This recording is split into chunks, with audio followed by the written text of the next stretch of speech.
there's a lot to take away from this series, but when you score 12 runs and 9 runs in a super regional, you expect to not only win at least one of the two games, you expect to sweep, and that is unfortunately not what happened to the Bulldogs this weekend. I mean, especially if I tell you that, hey, they're going to stake Tomas Valinkas to a 7-0 lead, you're thinking, all right, they're not only going to win, they're going to cruise to victory in that one. But, man, those Georgia bats, that is one of the most relentless offenses I've ever seen. It very much reminiscent. You would have thought this series would have been perfectly placed in 1997. Like, it's just a guerrilla ball series. And, man, the ball was flying out of the ballpark. And at the end of the day, the thing we talked about last week, the thing that we talked about all season, State's bullpen, just not enough. You know, never mind what happened on Sunday where, you know, McPherson doesn't give them a good start and they have to go to Duke Stone. And I give O'Connor a lot of credit there, by the way. A lot of coaches would have been like, I don't want to pull that trigger. I don't want to take my game 3 starter and put him into the game right now. O'Connor realized, he's like, I have to do this. I'll figure out tomorrow. If I get there, I'll worry about it then. But, you know, from an offensive standpoint, State was really hot at the end of the year, and I thought that gave them a puncher's chance against Georgia. But in the end, State just could not get enough outs. Had the lead in both games in the 8th inning and just could not hold on to it. You know, gave away a big lead. What was the stat from Friday? Teams that were down 7-0 were 0-149. Something like that, yeah. Well, now they're 1-149. And then Sunday just fell behind, and you know it was just too much ground to make up.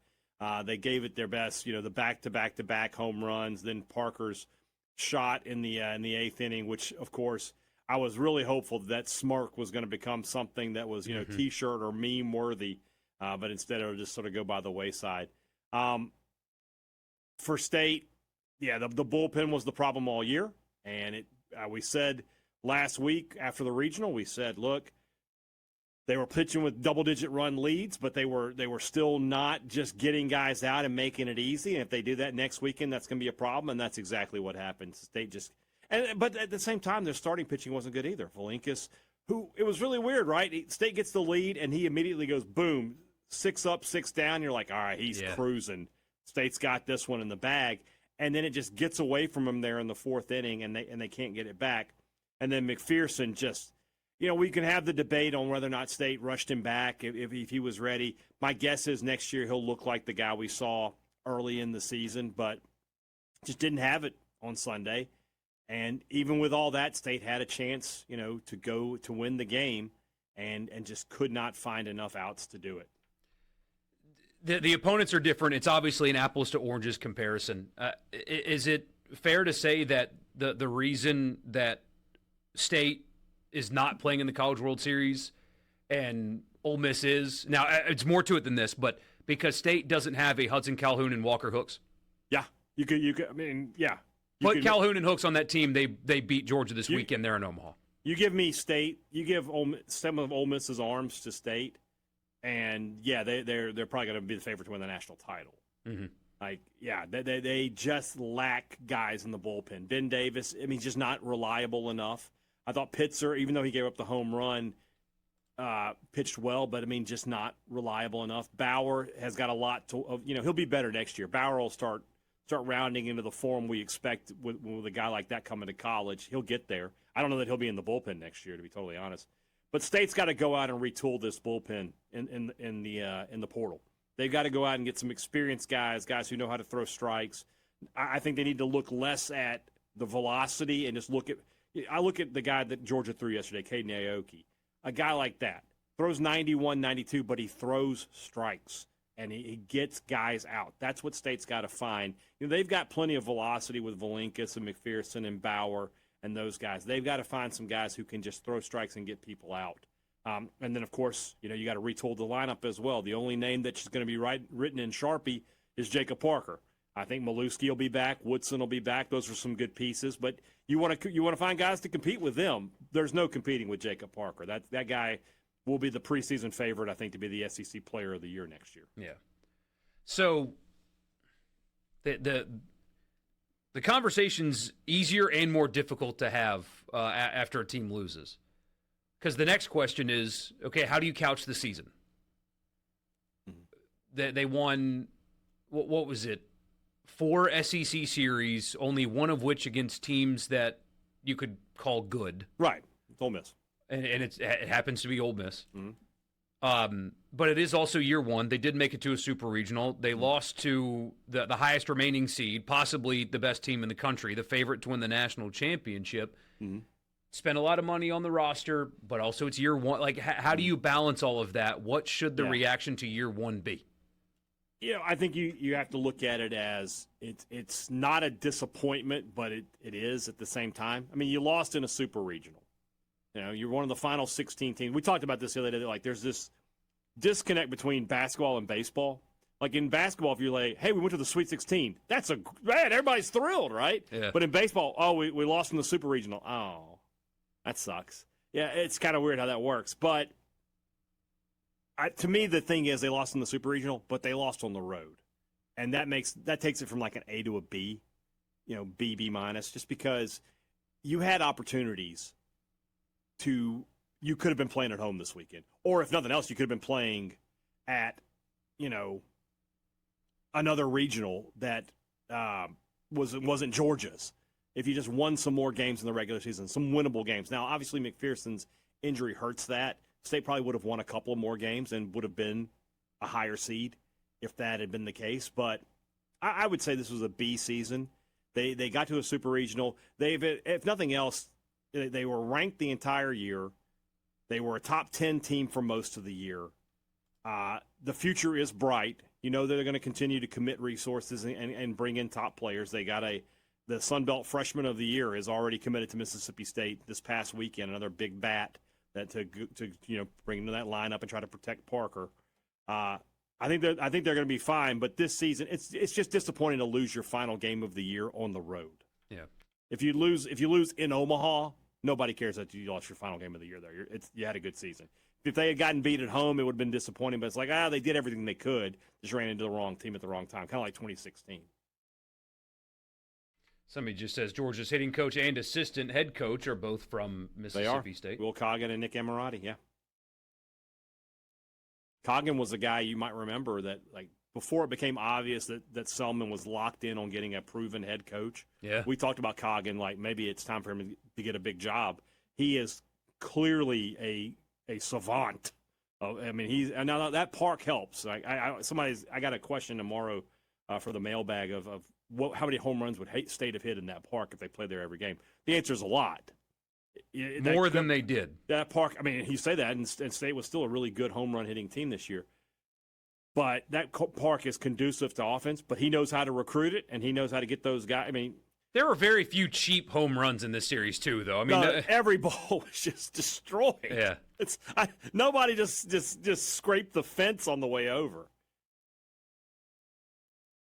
Do you not think Duke Stone will be back? If so, he could be a good bullpen guy. Yeah, Stone will definitely be back, I would think, and he'll be either compete for that Sunday spot or he could be your midweek guy and then come in and be a weekend guy that gives you some long relief, something like that. That's something State didn't have this year, was a guy who could just eat innings. If the starter did go out in the fourth, somebody who could get you into the seventh. Like they didn't have somebody who could pitch 9 to 12 outs. Like, think about the national championship team. Everybody remembers Landon Sims, but they had guys like Preston Johnson and Houston Harding before he became a starter, guys who could just come in and eat innings. So they didn't have anybody like that this year. Maybe Duke Stone could be that guy next year. I hate to do the direct comparisons, but they are directly comparable. Ole Miss had a 14-inning game in a regional where 3 guys pitched. 3 guys pitched, exactly. 601-879-4390. This on the text line. I very much dislike the antics in college baseball, but I thought Parker's bat flip was epic without being look at me over the top. That smirk is incredible. It's really funny. That's why it's so disappointing. Yeah. I wanted to be able to put that in the list. So, got some good stuff here on the SC Spire text line. Kudos to Haydad.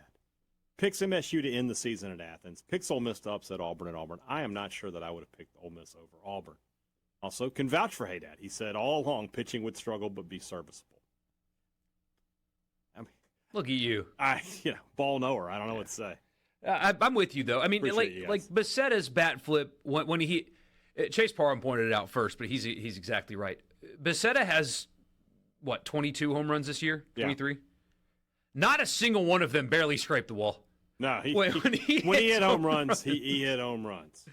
So. He and Mark both, yeah. His bat flip was fine, too. I'm anti a lot of what's going on in baseball, but those two guys, it wasn't over the top. It wasn't look at me, look at how great I am. It was a quick in the moment, oh, my God, I hit it that far kind of thing, and then they ran the bases. What I don't like, Alabama had a player bat flip and then start cussing out a pitcher after a walk when they were up 5-0. That doesn't work. That doesn't work.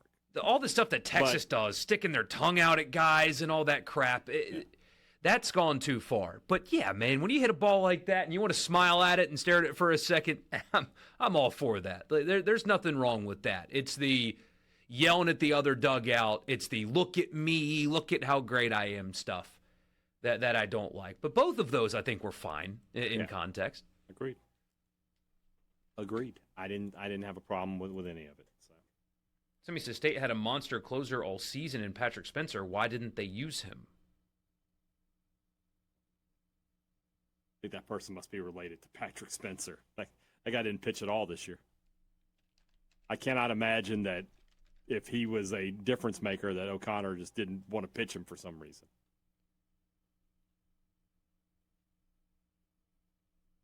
Yeah, you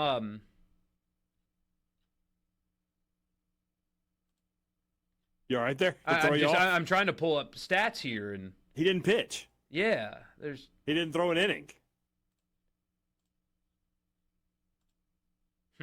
So I don't know that I'm going to buy into that. So up 5-0 on St. John's of all teams. Exactly. That's the kind of stuff that I can't. Bat flipping from a walk is as low down as it gets, right? You didn't even do anything. The pitcher didn't throw strikes. It's not like you were up there, controlling the path of the ball. Let's get over ourselves there. Somebody says, do y'all buy in the idea that it's easier to hit at Foley Field because the trees give the batter a better look at the ball because it's a batter's eye from foul pole to foul pole, basically? I hadn't thought of that, but that's an interesting point. That it's basically green the whole way around. Solid green the whole way around. That's not a terrible idea, but also, the dimensions of it, the way it faces, it's built for offense. Mm-hmm. So, I do want a banishment on turf fields. Yeah. I get it if you like the schools that have smaller budgets. I understand. If turf is more economical for you. Georgia's athletic department budget is going to be $300 million a year soon. By the way, we tried to get Daniel Jackson on the show today. He snubbed us. That wasn't just us. No, never mind. Did you see that? No.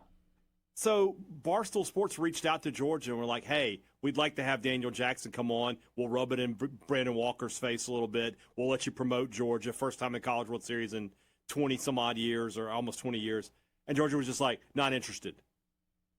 Like their response was? Not interested. No thanks.